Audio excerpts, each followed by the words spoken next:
as I'm sitting here, I'm thinking about, for some reason, I started thinking about Abraham Lincoln, who worked during the day, studied at night, in a log cabin, by candlelight, and he turned out pretty well.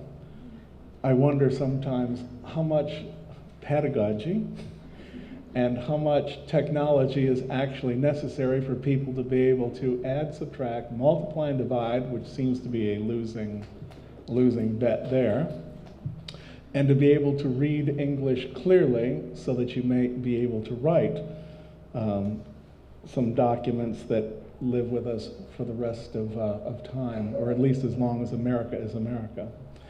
Our next speaker is Senator Lamping. Senator? Well, good evening, folks. I can't tell you how encouraged Senator Davis and I are tonight by this turnout, by you being here today.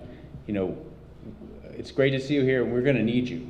And I think what you may have, I mean, every time I hear anyone talk about what's going on with Common Core, I'm just astonished. It's extraordinary what's going on. It makes me want, I'm mad and I want to fight, and I need a show of hands. Who here thinks we have a problem? Good. Good. And so let me tell you what we're going to do, what our path is. So Senator Davis and I came down to the Capitol this year, and we in the Senate and the House filed bills to stop Common Core, to stop the funding to Common Core, and to wind back everything that's been taught up to now. Now, you're all awesome to be here. You're crusaders, you're fighters. We're going to need to multiply this room by 10 because we are up against two very powerful groups. The single most powerful lobby in the General Assembly is the public school lobby. The teachers, the administrators, they are completely for this, and they have the ability to control both sides of the building and, unfortunately, both parties. Now, coupled with that lobby is the business community. So most chambers, most big business associations in the state are all for Common Core. Many of you probably saw during the Masters last week, ExxonMobil bought millions of dollars of advertising for Common Core. So, never forget that big government loves big business and big business loves big government. And that's what this is. So we've got a big challenge in our hands. We have 3 weeks to go. Senator Davis and I will be done 3 weeks from tomorrow. And what we assessed early in session, by filing the bills to stop Common Core, all the alarms went off over in DESE. And what we heard that's all around the state is that for the very first time, they decided to start to explain to people at the local school board level what they were actually doing. Up until now, it had been totally stealth, beneath the radar. Nobody had paid any attention to them. But while they were doing that in the communities, they also flipped the switch with the special interest in the Capitol. They were going to kill that bill. They were going to be able to kill our idea to defund Common Core. So what we did is we switched modes to give us time, to give all of you time to get ready to fight. And so here's what's going to happen. We're going to vote a bill out of the Senate on Monday or Tuesday of next week. That will go to the House. The House will take up and pass the same bill. And what this bill would mandate that DESE do is two things first. First is to create a report to fully disclose the financial implications of Common Core. You heard Gretchen before suggest that they are going to require somewhere between $300 and $400 million to fully implement the technology needs. There's 2,800 school districts in Missouri don't even have broadband access. All these tests are online. All the students have to have the hardware to take the test. Just to put it in context, our budget for education today, K through 12, is $3 billion. So they're going to be coming in front of the Appropriations Committee next year for an additional 10 to 15% appropriation.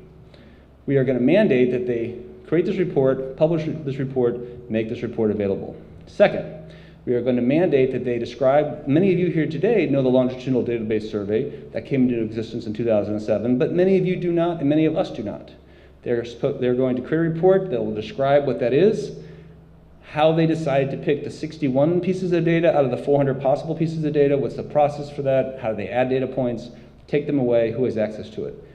Make that public. Then they will be required to hold town hall meetings in each of the 8 congressional districts. And at each of those meetings, Commissioner Castro will have to be there to present both Common Core to the community, a summary of the 2 findings, and then make themselves available to public questions.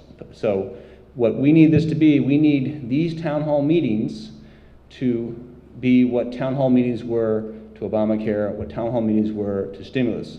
Because right now, we don't have the votes to stop this. That is how powerful the interests are. So we need to buy ourselves time, and more importantly, buy time for all of you to, like I said, multiply to the 10th power. If that's the fight we're gonna have.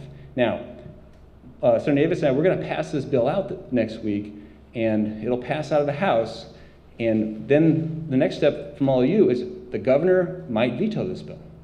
Again, our bill is just to educate. So it's gonna be difficult for the governor to, veto a bill that educates the public. But I cannot overemphasize enough how powerful the lobby is, and they don't want the public to know. They've been doing this for 2 or 3 years without the public knowing about it. That's the way they want it to go forward. So when we pass this bill and it goes to the governor, we need all of you to contact his office and implore him to sign that bill into law. And when we'll work with Gretchen and Ann here if you need help to get your words, but the words should be, please help us understand. Please educate the public. Please make me understand what this is all about. I want to learn more. Don't send them anti-Common Core. Said, hey, I want more information. Because we need this to happen. So hopefully he doesn't veto it. If he does veto it, we'll have to rally the troops to override the veto. I'm thinking that we'll be successful in this path. And then what will happen is starting probably in August, between August and December 31st, all 8 of these meetings have to be held. They then will be mandated to present to the Senate, the entire General Assembly, what they heard, and then the fun begins. So if we can create a wave of concern, a much larger group of people at all these meetings, and we come back to the Capitol next year, we'll refile our bill to stop Common Core. Kurt Barr will refile it in the House.